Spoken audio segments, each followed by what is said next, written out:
on top of it, the Chinese plan to quickly, follow or invade Afghanistan while the Americans were leaving.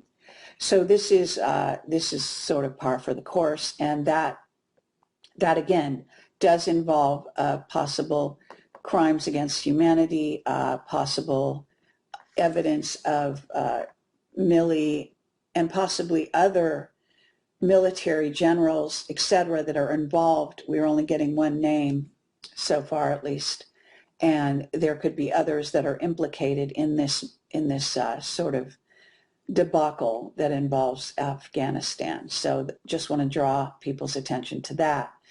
Now, there was Hurricane Ida was another one of the things that they talked about on the dark web phone call. And I can say that that also apparently had to do with reducing access to oil and gas, because there is a planned, at least by the dark side and those that are trying to orchestrate a communist takeover of America that will eventually involve the Chinese, are attempting to weaken the base of America further by limiting our access to natural resources, and oil and gas are among them. So Hurricane Ida was a hit on apparently that in particular. There also seems to be a strategic issue to do with the area of New Orleans, because of course this is not the first time it's been hit by hurricanes that are used as weather weapons. So it's a weather war, and this is a weather weapon. So what the actual outcome of that hurricane, and again, the destruction that took place on those, in New Orleans and the surrounding areas, I guess the fallout will be known eventually, and that further weakens that particular area of the country. It could even be destabilizing enough to trigger the New Madrid Fault, but I don't have any on the ground evidence of that at this time. That could be a future objective.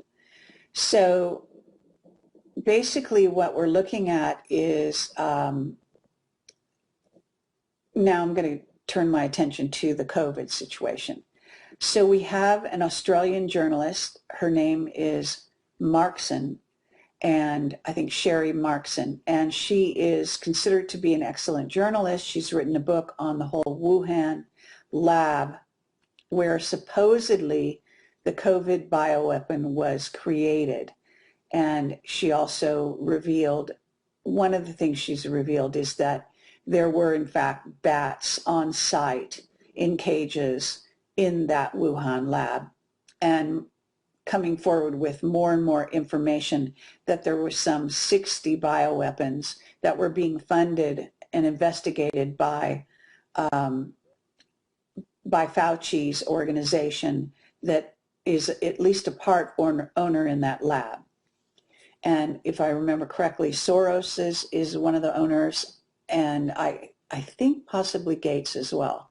Can't quite remember that. And then, so what we have is a growing body of information, even through a mainstream journalist such as Markson coming out of Australia, revealing that this was a targeted hit on the world, basically, that the Wuhan lab was instrumental in creating the bioweapon, that the evidence going back to research we've done over the last 2 years goes back to the involvement of the bioweapon being created ultimately in Fort Detrick in the United States. I have read Mary's Monkey, one of the Mary's Monkey books that I do highly recommend, and that is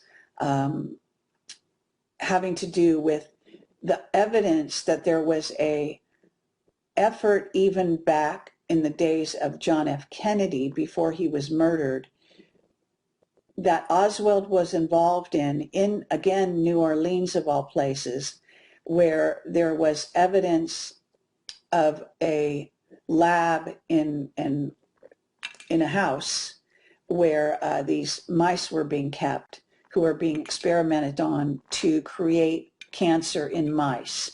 And then the epidemic of cancer that we've had in the United States and possibly even the world may be the result, again, of that, of a sort of a cancer bioweapon that originated back in the days. And this is all goes into the research in a book called Mary's Monkey. Now, to get back to the John F. Kennedy Jr. Story having to do with his flight and the fact that it does look like the Navy orchestrated what was supposed to look like a downed aircraft. But the author has done a very excellent job of really researching every detail, proving that John F. Kennedy was fully in full control of the airplane and had no reason not to be. And so that in his conclusion that he came to was that there was indeed a hit on the airplane, but he believes that it exploded, and he believes that John F. Kennedy Jr., Carolyn, and her sister Lauren were all in the plane, which actually we now know was not the case. And so I'm going to try to get in touch with this individual. His name is John Corner, and I do want to recommend his book. He's a professor at a college, if he still is. I believe he was, and I'm trying to track him down to do an interview with him about this and to bring him up to speed on the fact that JFK Jr. is not did not die in that plane crash, and that rather than an assassination attempt, it was actually it was a Navy orchestrated getaway, if you would, to avoid an assassination attempt that was going to be orchestrated by Hillary and the cabal that she worked for back in those days. Now, and that was, again, of course, because he is a threat. He was a threat, continues to be a threat to anyone the cabal would like to put up and run for office. And he was considering running for office at that time. So that factors into this situation when you understand that Juan O'Savin could quite possibly be John F. Kennedy Jr., basically being the mouthpiece for the Trump administration. After Q kind of wound down, then suddenly John F. Kennedy, well, Juan O'Savin came forward he'd been sporadically out there and under the name of Wayne Willett. Now, there is this issue that has to do with Wayne Willett being apparently a very real person, and John F. Kennedy Jr. working with this individual to make him a double of a sort, but it's kind of the reverse of what you would think of the double. So instead of them both looking like John F. Kennedy Jr., obviously they both look like Wayne Willett. And Wayne Willett, I believe, is a fully paid up member either of the CIA, or I know he was in the FBI for a while. What his exact affiliation at this time is, I don't know, but I'm sure that he also doubles as a bodyguard for John F. Kennedy Jr. or Juan O'Savin, the public Juan O'Savin that we see at various events and that I met in person, who is in a disguise, wearing the same kind of face mask, maybe even a better version that, Tom Cruise wore, that Eddie Murphy wore and has worn in movies. I did a video about this a while back where Sean David Morton has actually admitted to wearing one of those masks, and that he felt that even his own family wouldn't recognize him. I have been told by other secret witnesses that I talked to that, in fact, your family members may recognize you. So it's not clear just how good those disguises really are. They don't disguise things like fingers, hands. And of course, Juan O'Savin never shows his face. He only shows his legs. And he, I believe, wears multiple pairs of pants and padding in his jacket and all of this kind of thing as well to pad up his figure to be more like the real life Wayne Willett, who is also working with him.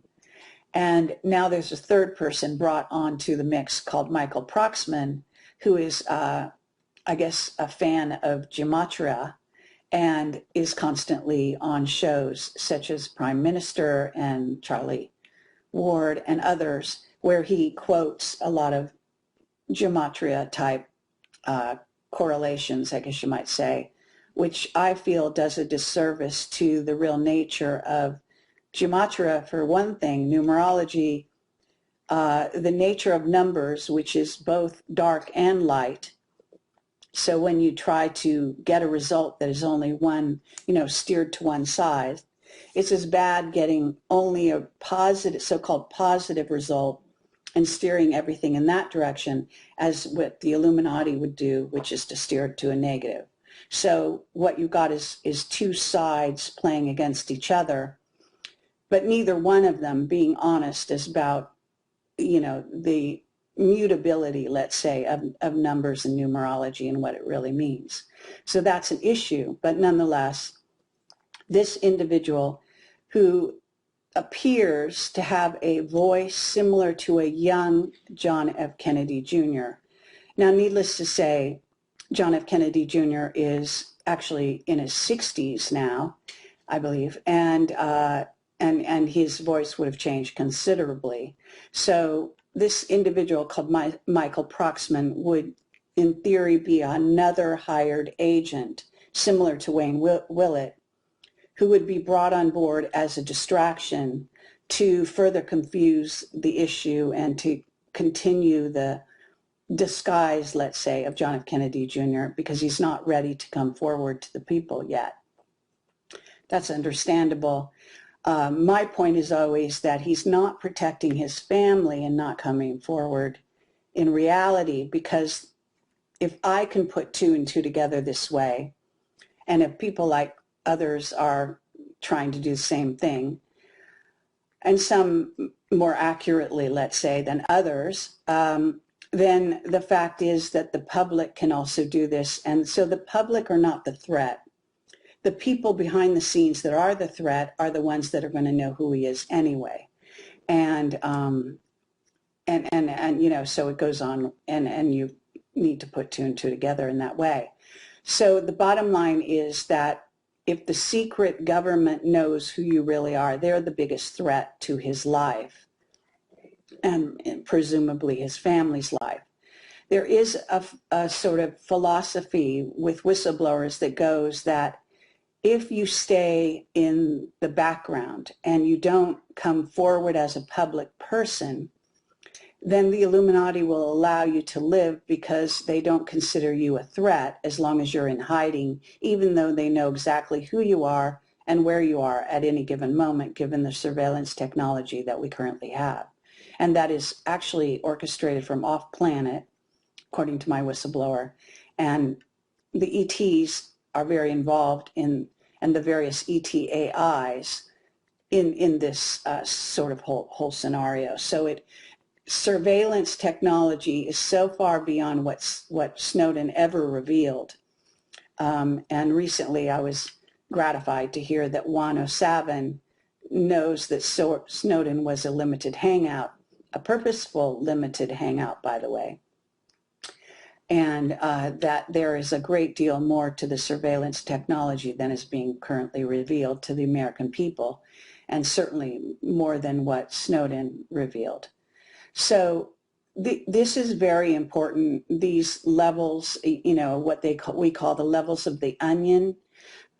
My job as an investigative reporter, as an honest investigative reporter who has been on this job for now close to 17 years, is to, again, bring forward these truths and these through lines so that other people can begin to do the kind of investigation I do, and to validate not only my investigation, but the truth. And so that's, why I bother to do what I do, and that's why it's valuable, I think, for me to come forward and do these broadcasts. So I'm going to go back to this, my sort of ebook library here. And by the way, there are a lot of good books that you might want to consider owning yourself. But here's Dr. Mary's Monkey. And this was by Edward T. Hassan. And I am finished with this book, so I don't know if it's going to open, but at any rate, you can see it there. So I just want to encourage people to do their research, to realize that this kind of attack on humanity has to do with not only eliminating population, but it's very focused on creating what the secret space program has been absolutely all about ever since day one, which is to create a humanity 3.0. In other words, to genetically re-engineer our bodies in such a way that we become, as Captain Mark Richards is fond of saying, passive super